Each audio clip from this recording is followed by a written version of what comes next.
takut bangsa ini menjadi bangsa kokoh dan tegap. Mereka ingin bangsa Indonesia menjadi bangsa pemabuk yang anak-anak karakternya lebih dikuatkan kembali. Inilah pidato Pak Gubernur Deddy Mulyadi yang bikin merinding.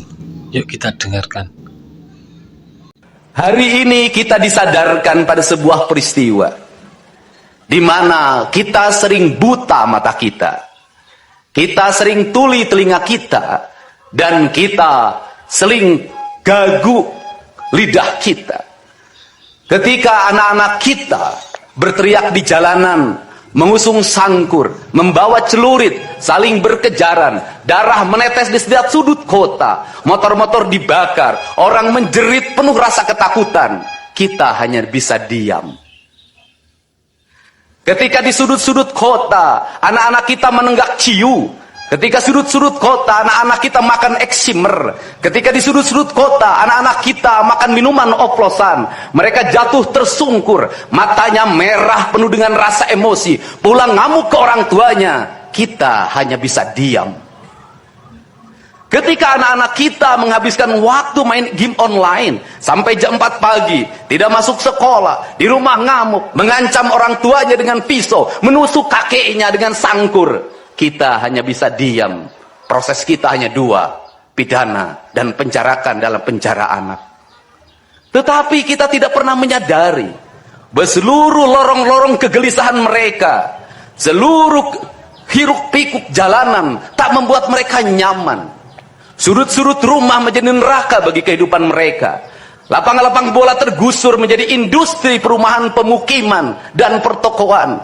Mereka kehilangan tempat bermain. Mereka kehilangan air yang jernih di sungai sehingga bisa mereka berenang. Mereka kehilangan gunung-gunung yang indah tempat mereka bercengkrama dengan alam. Mereka kehilangan sawah yang terhampar. Yang mereka lihat adalah kebisingan dan kebisingan. Bising di jalanan karena knalpotnya brong. Bising di rumah karena orang tuanya bertengkar. Maka mereka lari dalam rorong-gerong gelap. Digenggamnya handphone, diambilnya obat-obat terlarang, ditengahnya minuman dalam sebuah kelompok yang sama. Kita orang-orang yang terpinggirkan di rumah, kita orang-orang yang terpinggirkan di sekolah, guru-guru telunjuknya menunjuk pada wajahnya, tapi tak bisa memberikan solusi kegelisahan jiwanya. Semua orang hanya memberikan pengamatan, analisis, kajian. Itulah metodologi yang dikembangkan bangsa ini. Tetapi tidak ada yang berani mengambil solusi, mengangkat mereka di sudut jalanan, dimasukkan ke barak, dididik secara militer, diarahkan menjadi anak-anak yang berguna. Kedisiplinan militer adalah harga mati bagi kemajuan bangsa, bukan musuh. Pandangan-pandangan buruk terhadap militer adalah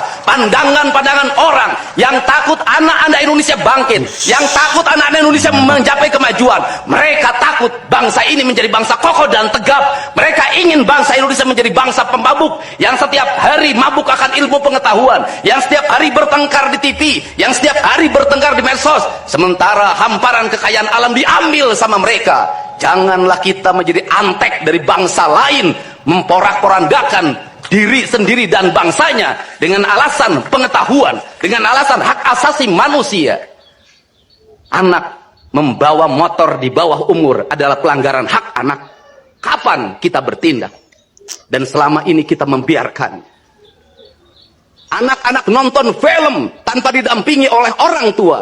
Itu adalah pelanggaran anak, dan kita tidak pernah bertindak. Anak-anak di bawah umur merokok, minum minuman keras, itu adalah pelanggaran hak anak.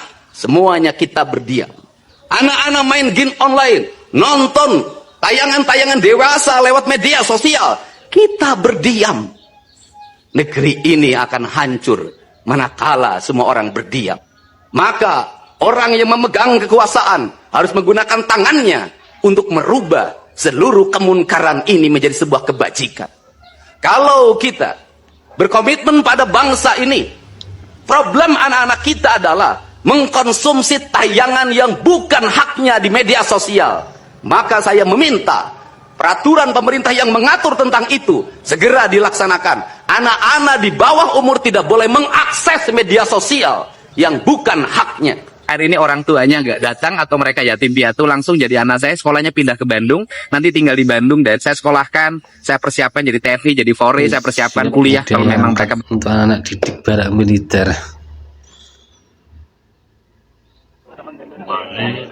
drama. sama saya? Mau tinggal di Bandung? Oke, kamu? Sekolah Indramayu. Kamu mau sekolah di saya? Mau tinggal sama saya? Kamu? Siap, bantu. Sekolah di mana? Di SMS Kota Cirebon. Oke, mau tinggal sama saya? Siap, Mau tinggal di Bandung? Siap. Kamu mau? Sekolah di mana? Iya. Memang Pak Didi Mulyadi memang melihat yang tulus, betul-betul ikhlas membantu orang-orang yang tidak mampu, orang yang tidak mempunyai orang tua, diangkat untuk menjadi anaknya. Gini aja kok masih ada yang nggak suka. Di antara orang tua siswa yang ada di sini juga ada sosok guru yang kami lihat begitu tersentuh setelah melihat anak-anak lulus dari program Bela Negara yang diadakan oleh Gubernur Jawa Barat bersama dengan TNI. Di sini sudah ada Ibu siapa Ibu? Dengan Bu Linda. Ibu Linda, dari tadi saya lihat Ibu memeluk Orang tua anak-anak terharu. satu persatu dengan penuh harap. Saya bangga dengan anak-anak karena saya sudah bisa dan mampu untuk mendidik karakter anak-anak. Walaupun di sekolah kami sudah juga mendidik anak-anak, tapi di sini anak-anak karakternya lebih dikuatkan kembali. Alhamdulillah, dan anak-anak merasa senang dan merasa dirinya menjadi orang yang terpilih. Ibu Linda juga tadi menitipkan pesan-pesan ya kepada anak-anak yang sudah lulus dari program Bela Negara ini. Apa saja pesan Bu Linda kepada mereka? Semoga menjadi anak yang lebih kuat lagi, gapai cita-cita yang anak-anak inginkan, jadi anak yang lebih tertib, disiplin kembali di rumah, dan soleh untuk bisa menitipkan diri menjadi anak yang berjuang untuk kehidupan masa depannya. Ibu mendukung supaya program Bela Negara pendidikan karakter di barak militer ini tetap ada? Saya dukung, karena ini sangat Bermanfaat. bagus sekali untuk anak-anak menjadi lebih kuat lagi dan lebih percaya diri lagi untuk menata masa depannya. Jadi guru juga terbantu ya, Bu? Terbantu sekali kalau untuk guru, karena di sini juga kami berharap juga tidak hanya untuk anak-anak yang notabene kedisiplinannya berkurang, tapi semua mungkin bisa tertelusur mungkin ya untuk anak-anak yang berprestasi, guru juga.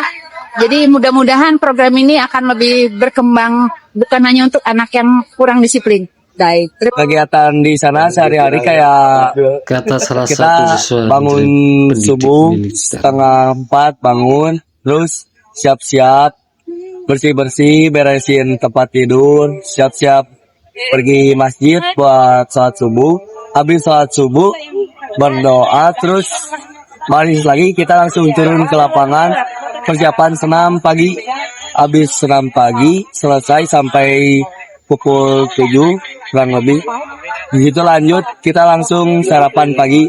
Nah, habis sarapan pagi kita dikasih waktu 10 menit buat yang misalkan telat pergi ke masjid, belum beres-beresin kasur, beres-beresin kasur, terus siap-siap buat nanti apel pagi sampai 8:30 apel pagi, lanjut kegiatan, istirahat jam 10 sampai 10:30, makan snack, lalu habis itu lanjut kegiatan lagi kita di aula.